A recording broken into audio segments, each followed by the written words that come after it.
There's lots of options. So if you have a parent who, some of those online courses like that can tend to be a little more expensive.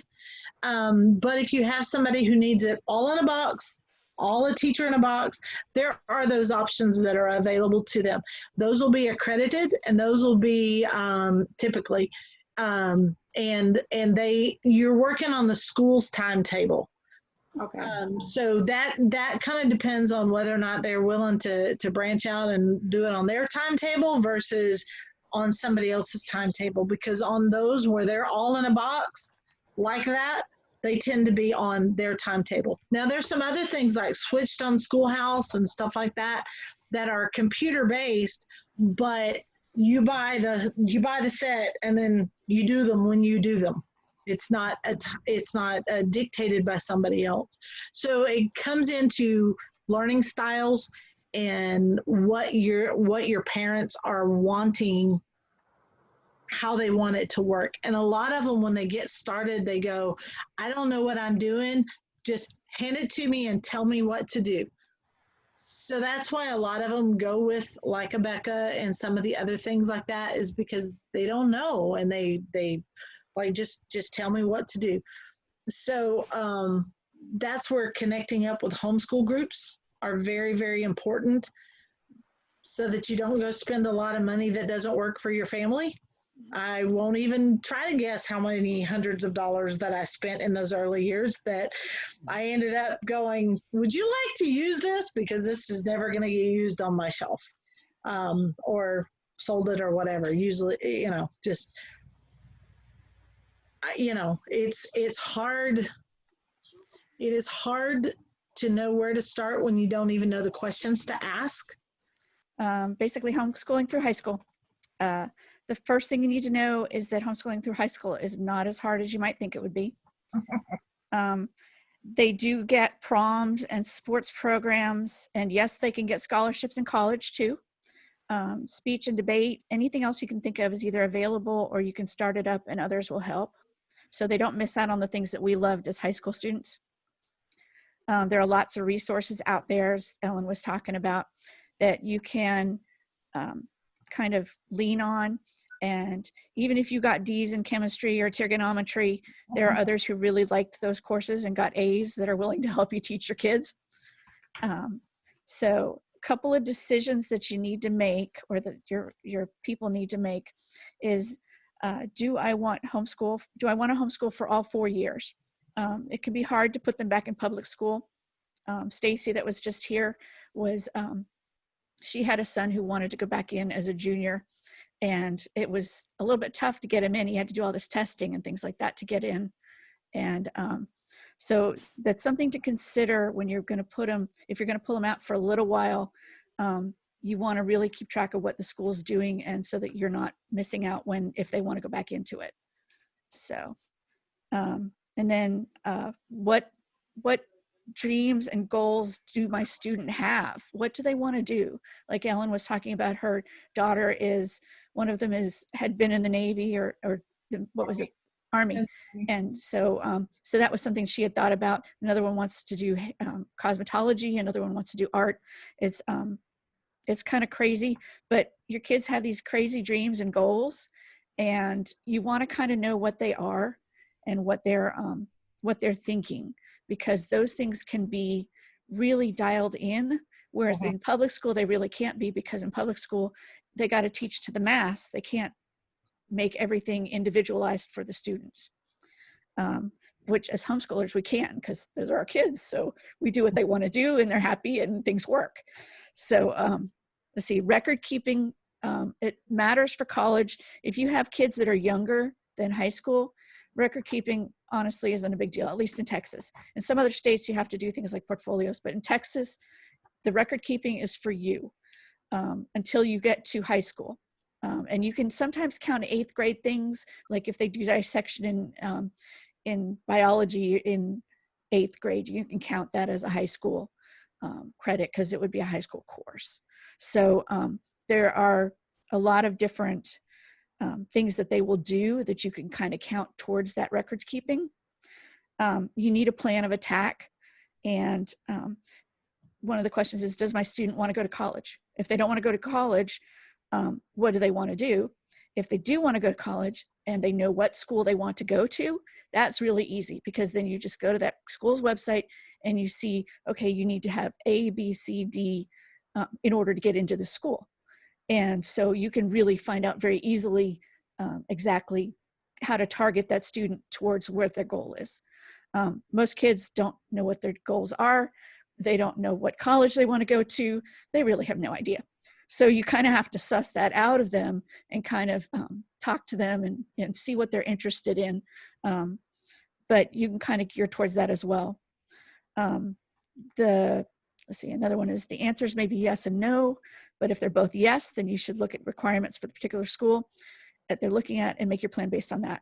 If you don't know or can't guess, then you should probably do a generic plan for college prep, which is basically 4 English, 3 to 4 math, 3 to 4 science, 2 foreign language, and 2 art. That's basic, plan for college type of thing. If you call the junior college nearby, they can usually tell you what their college prep plan is, because a lot of them do the dual credit thing.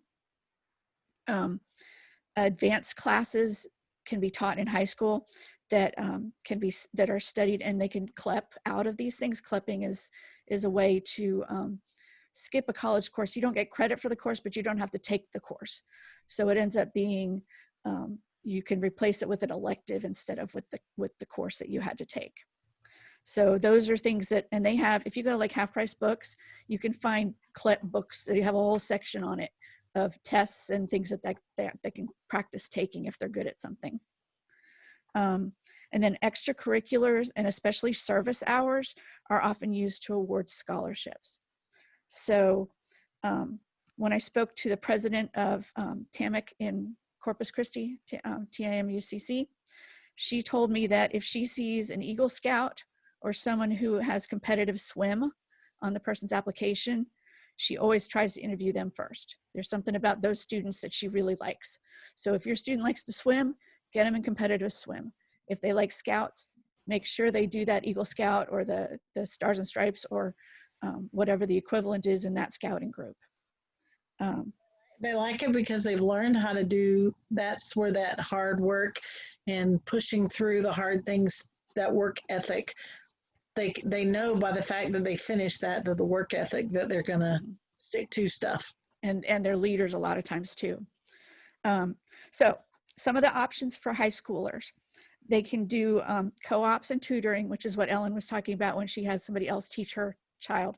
A co-op is a group that is usually taught by different moms, and sometimes they bring in professional teachers and it's a paid thing, but a lot of times you can find a co-op that is just other moms teaching other kids as they teach their own students. Like if they've got a degree in geology, there'll be a mom that'll teach geology to the kids. I've had, there's art teachers, there's all kinds of stuff. We've had everything. We had a poetry class. We had Lego classes. We had literature classes. Pretty much anything you can want, as parents will be willing to teach because it's fun. The big one that you can find, and this might actually help your folks a lot, is dual credit. The dual credit down in Corpus at Del Mar is $100 per class, whereas when you go to college, those same classes that those kids are in are usually $100 or a couple hundred per credit, so it would be like $300 a class instead of $100. And at Houston Community College, the Board of Trustees has, with the exception of out-of-district fees, waived tuition and fees for dual credit students. So dual credit students in Houston can go for up to 2 years, college credit related students for free. So that's just an awesome thing. We have a community college, the HCC campus is right across the street from my house. So I wish I had been up here earlier and had been able to send my son there. But so that's something that especially in Houston is a big deal. But even in the other cities, it's totally worth it because you can get them, if they go into dual credit, that means that they're getting high school credits and they're getting college credits. So those credits actually count towards their degree. So if you have them take college algebra, it counts as the high school algebra. It also counts as the college algebra. And then they also have a transcript from a college where they can transfer to another school. And so it works out really well. You can get, a couple of my friends their kids have gotten their associate's degree as they graduated high school. They also graduated with an associate's degree. So then they just have 2 years of school to pay for when they get out of school. So that works out really well. There are online programs, which Ellen was mentioning, and most high school students, especially juniors and seniors, should be working basically autonomously, with you just kind of keeping an eye on them and making sure that they are getting their stuff done. But you don't want to nag them, because to be honest with you, you can, if you hound them, they're more likely to slack off in college, and that hurts them and it hurts their pocketbook later. If you let them slack off in high school, they learn that lesson in high school before it really matters so much. So, I got a story about that later on that I'll tell my daughter. So, okay, as with other options, there are cheap and free ways to homeschool, and there are expensive ways to do it. One may be better than the other for some kids, but in this case, more expensive is not always better. More expensive may do the record keeping for you, which is kind of nice, but it's not better quality education, in my opinion. Homeschooling pretty much is what you make it. So let's see, transcripts are something that many homeschool parents fear because, well, they do suck, but you got to do them anyway. They're a lot easier if you do them at the end of each year or each semester, so that if you get 4 years in, you don't have to go back and forensically figure out, okay, well, when did you do this class and when did you do that class? And did you take this at all? So especially with Ellen, she's got multiple kids. She probably would go crazy if she had to do that. Fortunately, I have one form and I just update it. I just keep reusing the same form with a different kid. Yeah, exactly. Yeah, spreadsheet works really well for that. Beautiful thing. So let's see here. The next thing, let's see, you want your transcripts to reflect not just a little of the class, like the title of the class and the grade. You want to have some information so that the college can kind of evaluate what the student has been doing.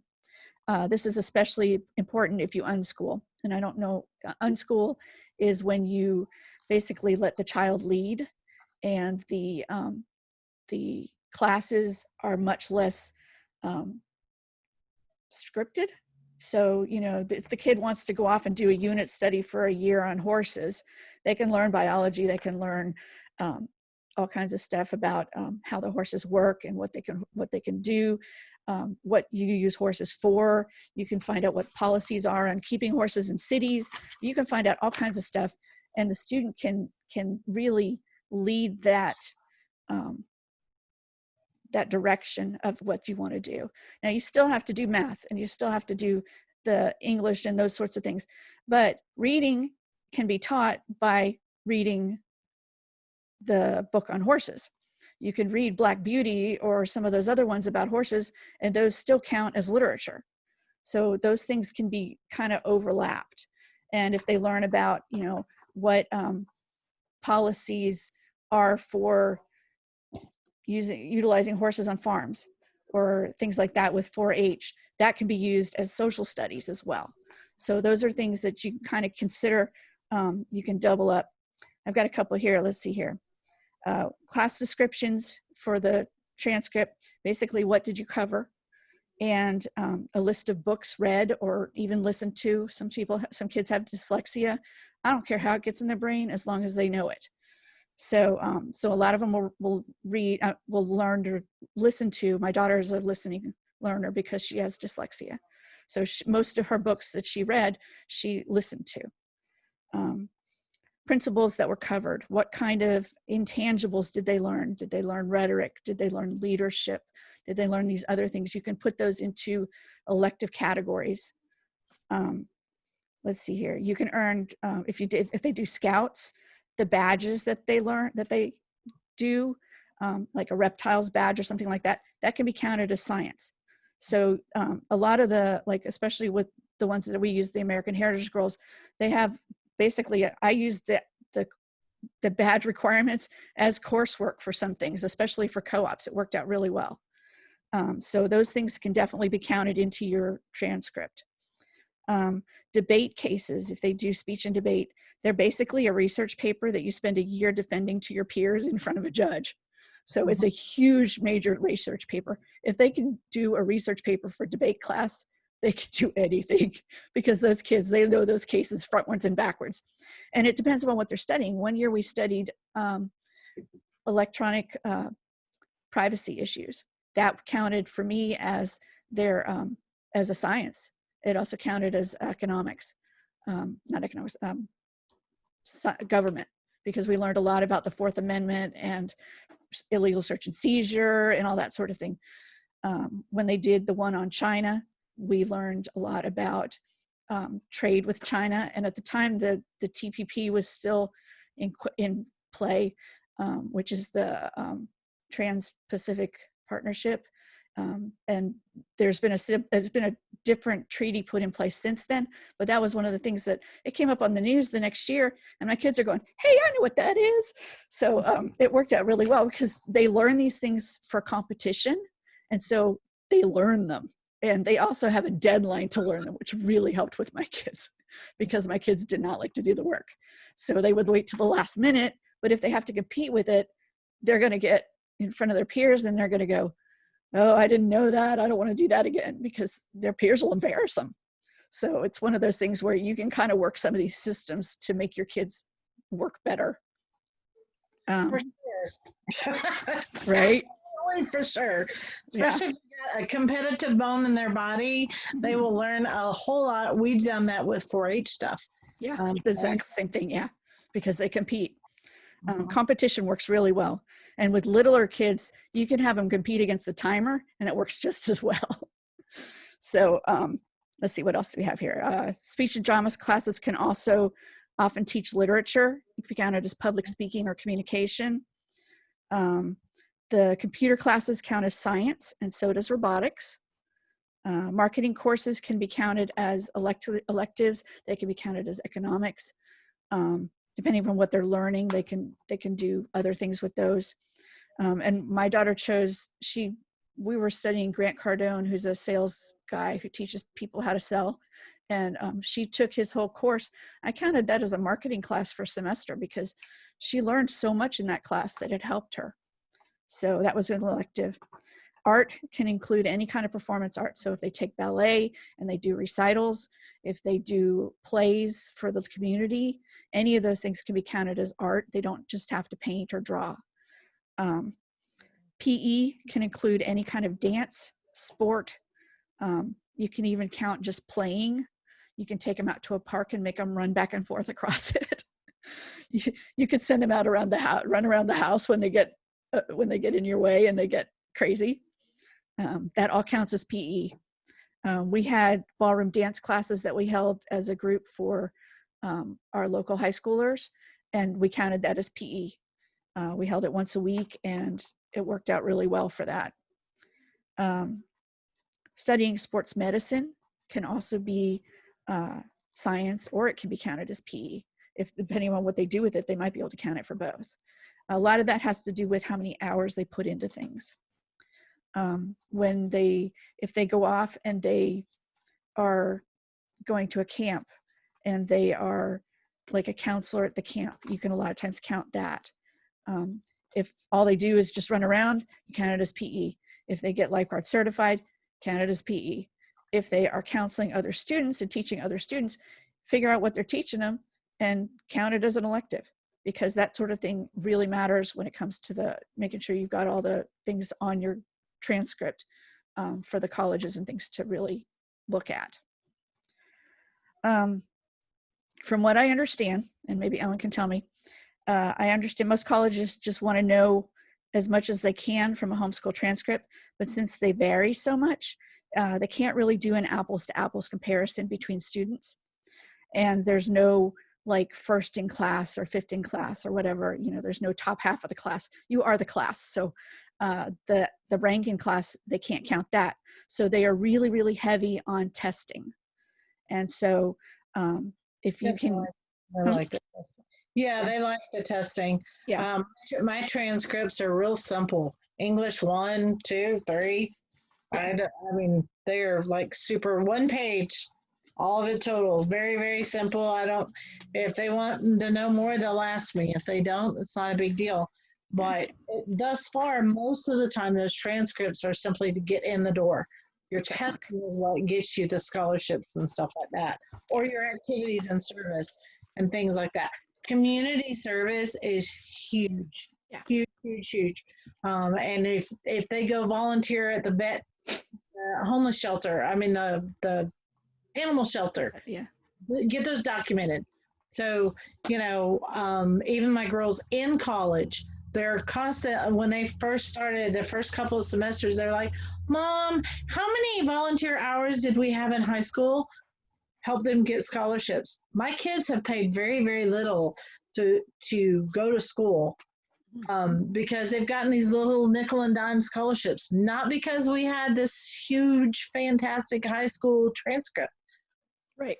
Yeah. Volunteer service hours are huge. Yeah. And that was something that my son was telling me. There's a college called Full Sail over in Florida, which has a lot of online stuff, and they do a lot of like music business type of things, and it's something he's been interested in. But they don't give scholarships for Eagle Scouts for the award. They count up how many hours you put into that award, because they know it's usually at least 100 hours, and that's what they give the scholarship on.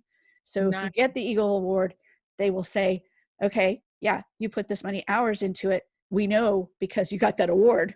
So yeah, that's something to really consider too.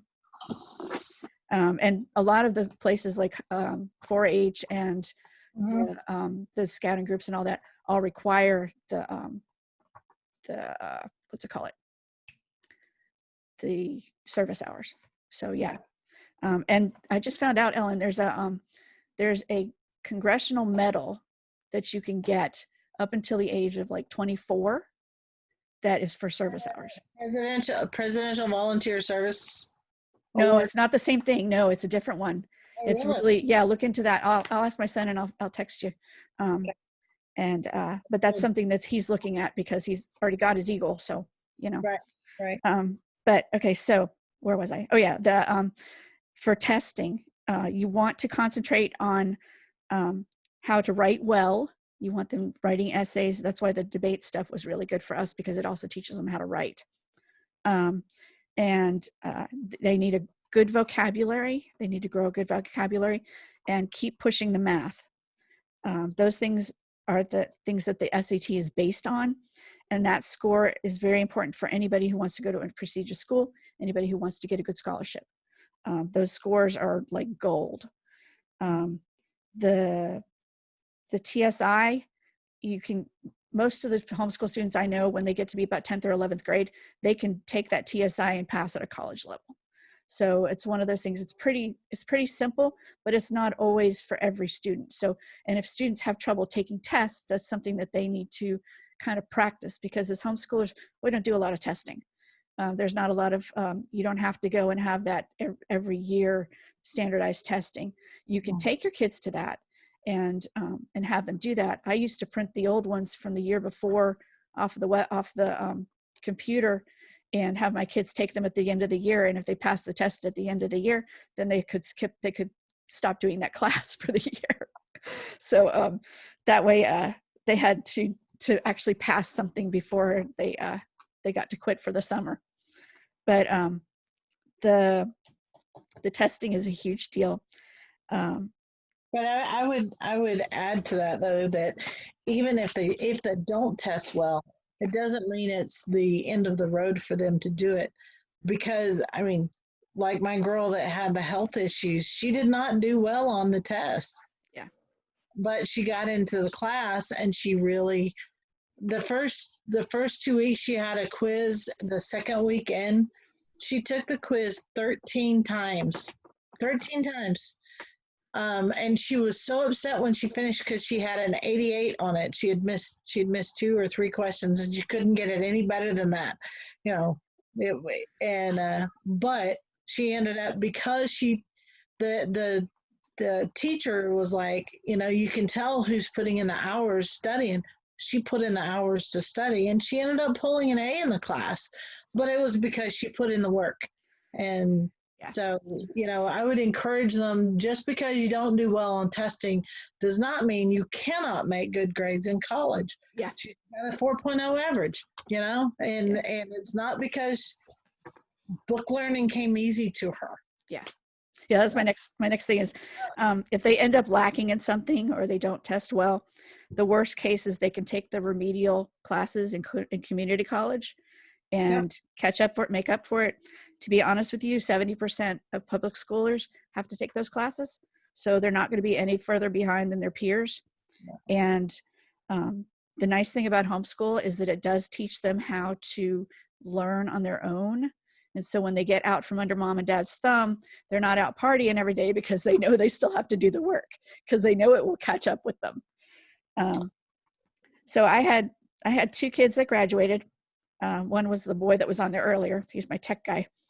I was disorganized. I was not on top of them.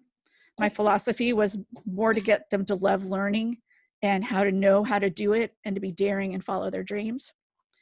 How much do you really remember from high school?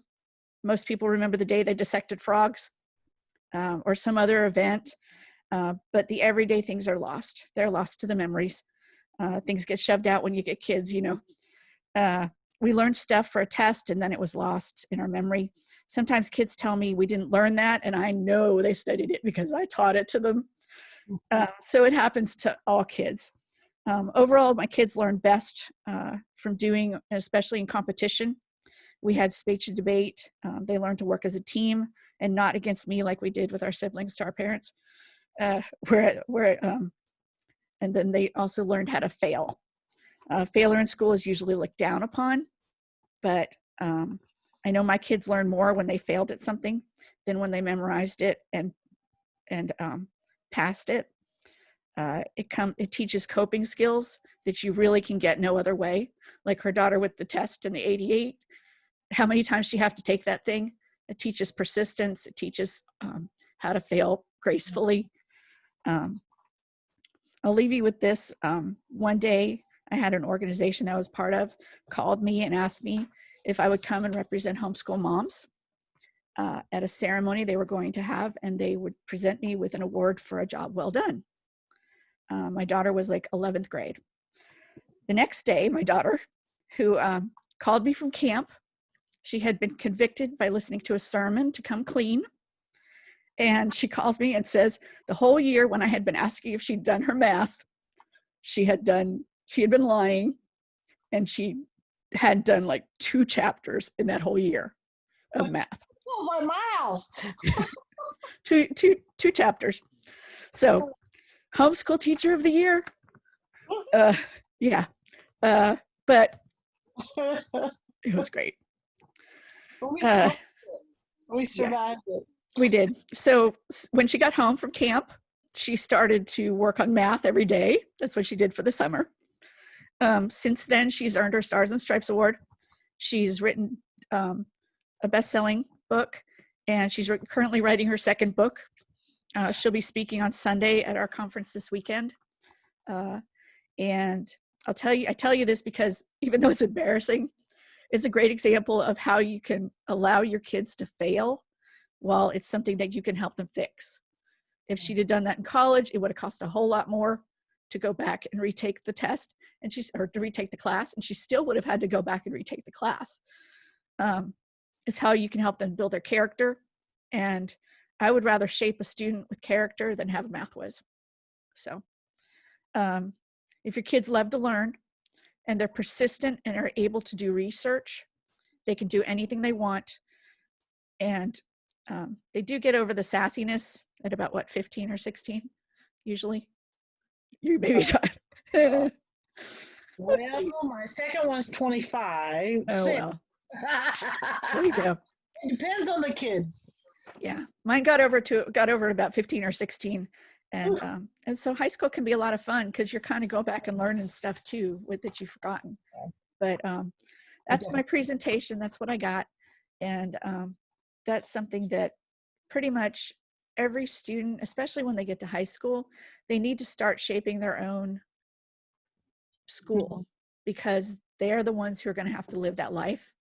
And some parents want to push them towards something, like they want them to be a doctor, they want them to be a lawyer, and that may not be what the kid wants.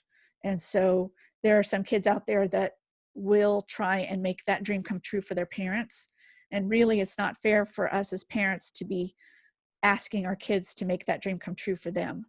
I know you can see that there's that Chinese doctor that's a comedian on television. I forgot what his name is, but he's on a lot of those shows. And at one point, he was playing a doctor on television as a comedian. He's really actually a doctor. He got the doctor degree for his parents, and then he wanted to do comedy. So now he's doing acting and comedy as a doctor. I have another friend who was, she went to college, got, degree from a liberal arts school, she went to law school. Her mom and dad wanted her to go to law school. So she went to law school. And then after she finished law school, she never did law. She went back and got her degree in nursing so that she could be a nurse. And so, I mean, it's just what the kids want to do. They're going to eventually end up doing it. It's much easier to let them do it with your help. So exactly, and you can help guide that a lot. When my girl wanted to go in the military, she wanted to go in the military young, so we did Silver Alert Patrol. At that point she wanted to go into one of the academies. I was like, well, I can't guarantee you a spot, but I can prepare you to be competitive for a spot. Then she didn't like doing all the college. She's like, why am I having to do all this college prep stuff? It's like, honey, if you want an appointment, this is what you got to do, So as parents, we help provide them position them for the opportunities. We cannot make it happen for them. And we become their advocate, their resource, their cheerleader. In that direction that they were created to go and where their thrust and goal is to go. But it's very doable. It can be a challenge. And there's some days you wake up and go, what was I thinking? I don't understand what I was thinking. I was nuts. But then there's those times when you look back and you go, wow, we did something right, or they did it in spite of me or something, because they've turned out to be pretty good. So, but you got to wait those years until that happens. I know, right? Well, I went in, my 17-year-old is working on her Stars and Stripes, which I don't know if you're familiar with American Heritage Girls, but it is that sort of equivalent of an Eagle Scout. And she's working for the same guy who's her contact for that. And he was just going on and on about how hard she's working and how much she's doing this. And she gets in there and she does, she gets her job done and they don't have to stay after her and all that. And she's like one of his best employees. And, I know that there's a measure of exaggeration that can go on there, but from a mama's perspective, it was really good to hear really good things about her work ethic in doing her job. She's a lifeguard, but she's doing her job really well. And so it's like, that whole sweet, so it makes those discussions and arguments and, oh yeah, I didn't do my math. No, I didn't do my math. Oh, let me start my book over because I know that's what's coming next. It makes those moments worth it. To be able to know that when they are grown and they're out from a home, that they're productive, positive citizens. I will tell you one other thing that we have done with our family. When I was helping my class reunion prep for our 20-year class reunion, so many of the girls that I had graduated with came back and said, the greatest thing that happened was I got to stay home with my children. Finally, I became a lawyer, but then I got to stay home with my children. I became this, and then I got to stay home with my children. I was like, my goodness, these are people that have spent 4, 6, 8 years getting degrees, and then their greatest moment was when they got to stay home with their kids. So especially for our young ladies, for our girls, we have talked about what they can have career wise that will allow them the flexibility to also be a stay at home mom. Or if, God forbid, they become a single mom, what can provide an income for them and be able to take care of their kids, homeschool their kids, because most of mine want to homeschool their own children. What can they do to still put food on the table Mhm. and yet homeschool their kids? So we've looked at it kind of from a practical standpoint. What positions them best for being able to take care of a family and provide an income, or until they get married, or whatever. So part of the reason why my cosmetology girl went into cosmetology instead of fashion design, because she loves to sew. Her first thought was to go into to sewing and that kind of stuff. She went into cosmetology because she also loves to do hair and all that, so that she could pay for her way to do further education in the fashion design industry, and she had an income in the meantime. But that's also something she could do with children if she ended up, if either until she got married, or um, if she had kids, if something happened to her husband or whatever. Because a number of my friends in the last 5 years, there's a number of my friends who've ended up being single moms because her husband killed her dead, boom, down, gone, and so they're single moms not because of any planning on their part, Right. but what do they do? So that's something that we've looked at, especially for the moms. Mhm. uh, that may be chauvinistic, but it's a practical reality of life. There's a lot of single moms out there trying to figure out how to both homeschool their kids and be able to put food on the table. Especially right now. Yeah. And that's something we did talk about a lot about college when I was talking about the high school stuff. But to be honest with you, college is not the path for everybody. And No. there's no shame in not going to college.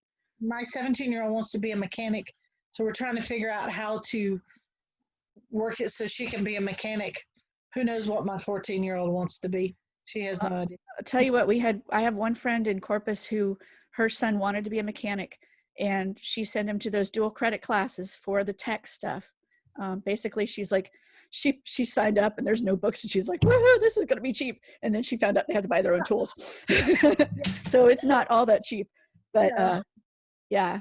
So but when he graduated high school, he graduated from the tech school in auto mechanic, and he's making more than his sister who graduated as a teacher, and he's making $50 an hour and she is not.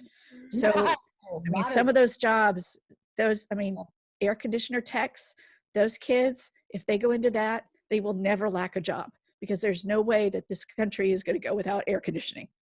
And the same thing goes, I think Stacy has her daughter was wanting to be a veterinarian or a neurosurgeon, was it?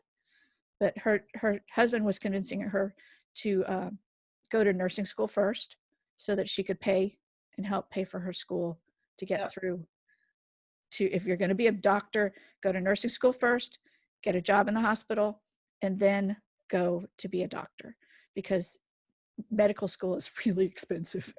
Yeah, the other thing that I would suggest for your families, Ilani, um, Ilia, how do you say your name again? Okay, Iliana. Ileana. Ilia. All Okay. right. Very good. The other thing I would recommend that you suggest to your parents who want to do it, when the kid says, "Oh, I want to be a vet," great. Let them go volunteer with a veterinarian for 6 weeks, a semester. That'll either cure them or convince them, because they'll figure out real fast that is not what I want to do. And you want them to figure out that that is not what they want to do way before you start investing in college courses to be a veterinarian. So if they can go like do some little short apprentice things with those kind of things, and they'll find, if they think that they want to go into welding and then they can go play with that for a little while, then, let them go do Yes. it. It's very good idea, because in my case, I was a student criminal justice, kind of law stuff. And I graduated in criminal justice, but then the life bring me be a teacher and education, and this is my passion. But I lost my time and my money on Yep. on college for criminal justice. So Yes. So being able to do some of that apprenticing, not necessarily a long-term apprentice, but just enough to get your feet wet and go, I didn't know this is not what I want to do. My husband was a senior in college when he realized that he did not want to be a biochemist, which was his major.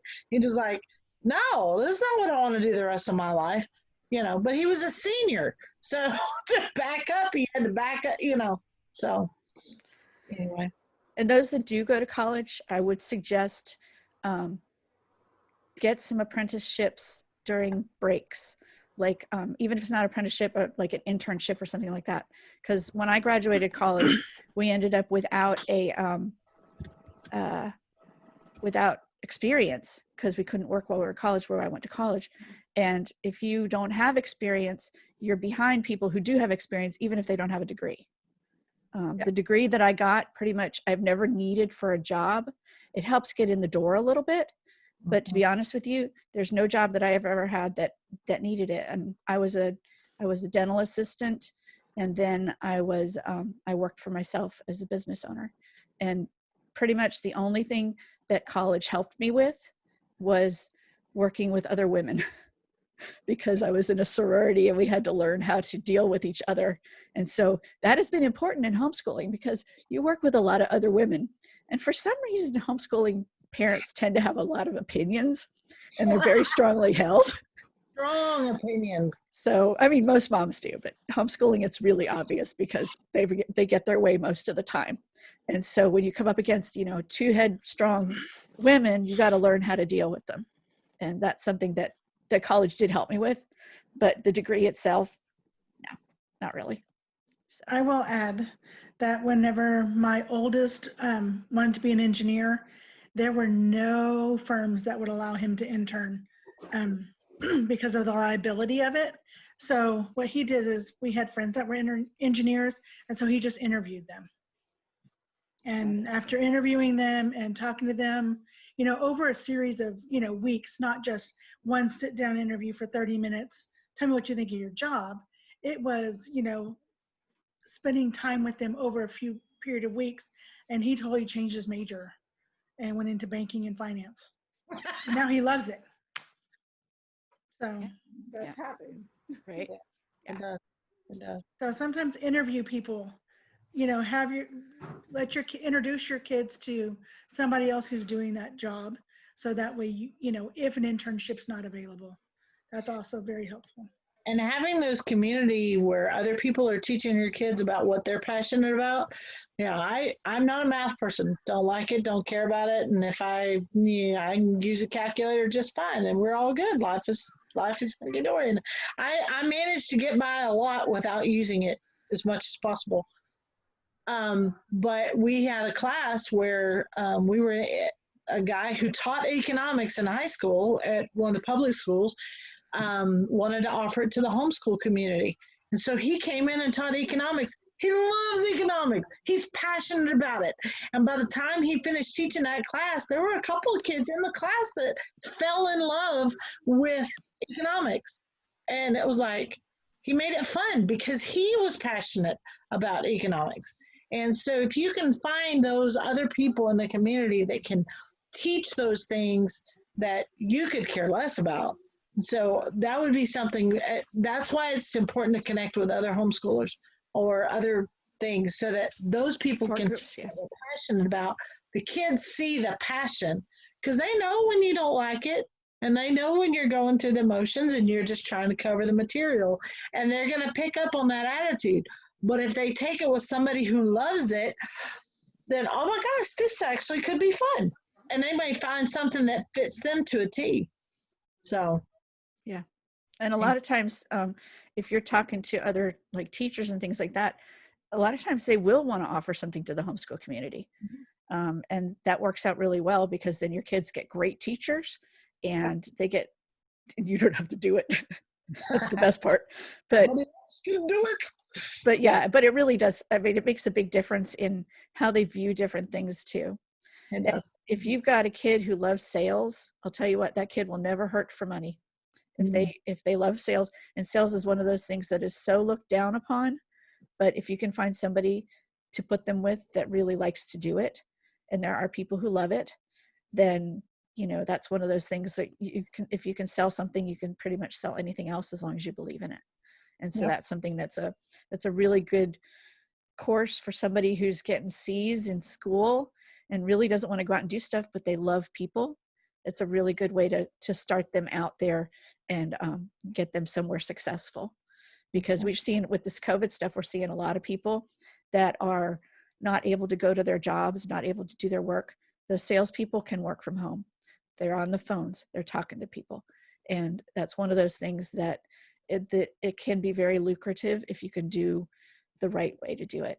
And the same thing goes for all of the essential workers. They're out there, they're still out there busting their butts and doing stuff for other people.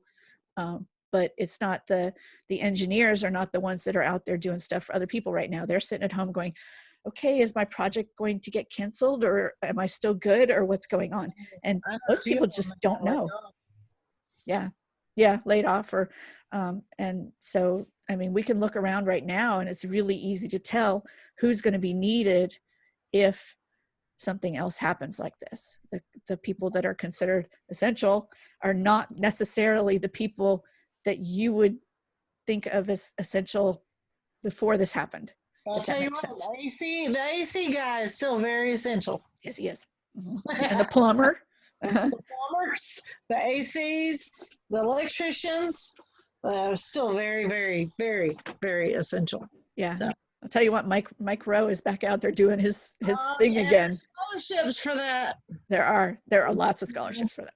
There's a lot of people that look at it and go, well, we can't do further education, but there's ways to do that without necessarily taking the test. It's hard work getting involved in things like the 4-H and things like that.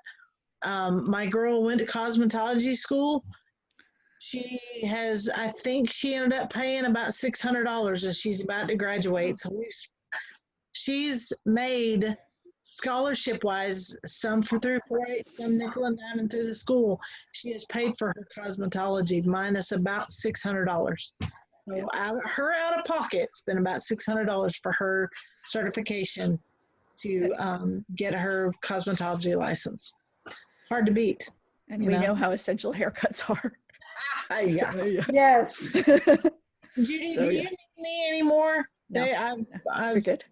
I'm good. Yes. Thank you so much for coming. I really appreciate it. Don't hesitate to ask questions because, oh my goodness, we love this. Judy and I both love this stuff. And Stacy too. been doing it a long time. It's worth it. It's worth it. And there's ways to make it happen. And I would encourage anybody that's doing it, don't look at it and go, I could never do that. Because, well, whatever the because is, I bet we could figure out a way. We just got to think outside the box. Yeah. So. And if there are kids who hate at school and if they're being bullied or they're whatever, especially if they're teenagers, they can do homeschool because you don't have to sit on them and make them do it. It's not like you have to be babysat. If they want to do school, now you may have to, we have what's called deschooling, which if somebody comes out of public school, a lot of times they're really burnt out, especially if they've been, bye Ellen, especially if they've been, thank you. Especially if they've been beat up or not getting good grades or failing or whatever. We take a period of time and we let them learn what it's like to learn on their own and what it's like to kind of relax a little bit with it and start doing that. And sometimes it takes, 3 to 6 months. A lot of these kids right now that are doing crisis schooling, if they go straight into homeschooling, they won't need to deschool because they're not doing a whole lot with the school right now. So they've had their period of rest. But there are kids that, they just need to start working on their own and start doing what they want to do. And you throw in the few essentials that are necessary and make it all legal, and they can do anything they want to. They can make it happen. My son, the one that was doing the tech with me here, he's not taught the tech at all. He did that volunteering at church, and he figured out how to do all that stuff. And he's my go-to for anything that has to do with it. He's bought himself this fancy mic here. He bought that last week, and he's got a light up there for me. And otherwise I wouldn't be able to do any of this stuff if it weren't for him, because I'm not that great at it, obviously. But the whole idea is that, okay, he wants to do voice acting. All right, well, go do it, son. And so he's working as a dishwasher at the restaurant. He's working for Guitar Center packing boxes, and he's buying the equipment himself. And half of it is just helping the kids, especially as teenagers, to become self-reliant, because it's going to come along pretty soon. And we baby our kids, our teenagers, honestly, we baby them until they're 25 or 26, especially if they're going to school. And they can do it. I mean, what was it? The kids that are storming the beaches at Normandy were 18 years old, and we can't even conceive of that with the kids that we know. But if they're expected to do it, they step up and they do it. So that's one of those things. Did you have any other questions, or I know you're probably overwhelmed right now. That's very good. I love homeschooling topics and all kind of stuff. I think maybe my daughter doing this year homeschooling. Mm-hmm. I'm full-time teacher, so I'm thinking about how to figure out the hours. Right. Yeah. Yeah. How old is she? She's 15. 15. Yeah. Yes. You can totally do it. Yeah. So yeah, we're going to have tomorrow we have 2 more, and hopefully it will work on Facebook Live tomorrow. And then if not, we'll just set it up for Zoom. But I really wanted to reach out to people that wanted to learn more. This weekend, Stacy below me here, is doing a whole bunch of topics from the beginning to the end, everything from legal through curriculums, everything that we can think of. And then I've got a bunch of speakers coming in. About special education? Special education is one of them. Yeah. She's, and the lady who's going to do that is really, she speaks all over the world. I think she's got 6 conferences this month that she's doing on special education.